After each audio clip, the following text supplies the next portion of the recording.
C'est à pied, le visage dissimulé sous sa capuche et entouré de ses deux avocats que Marcel Jacob est arrivé ce matin à la cour d'appel de Dijon. L'homme de 72 ans est auditionné par la juge d'instruction sur l'ensemble du dossier. L'interrogatoire devrait durer une bonne partie de la journée. Marcel Jacob et son épouse Jacqueline sont les grands-oncles et tantes du petit Grégory. Ils sont soupçonnés d'être les corbeaux de l'affaire, puis d'avoir participé à l'enlèvement et au meurtre de l'enfant en 1984.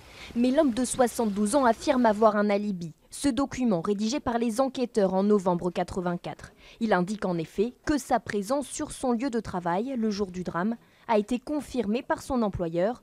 Un alibi qu'entendent mettre en avant les deux avocats de Marcel Jacob lors de l'audition, en espérant prouver l'innocence de leur client. À la mi-journée, son avocat s'est dit satisfait de cette audition. C'est une audition qui se veut complète. Moi, j'ai demandé à ce qu'on fasse le tour du dossier. C'est ce qu'on est en train de faire. Comment va Marcel Jacob? Très bien. Comment il réagit?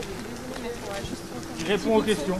Depuis leur mise en examen, il y a un peu plus de 5 mois, les époux Jacob ont été placés sous contrôle judiciaire avec obligation de résider séparément et loin de leur domicile. Il y a 15 jours, la juge a accepté que Jacqueline Jacob puisse retourner vivre chez eux dans les Vosges. Alors dans quelques jours, le 20 décembre, la défense de Marcel Jacob réclamera également un assouplissement de son contrôle judiciaire.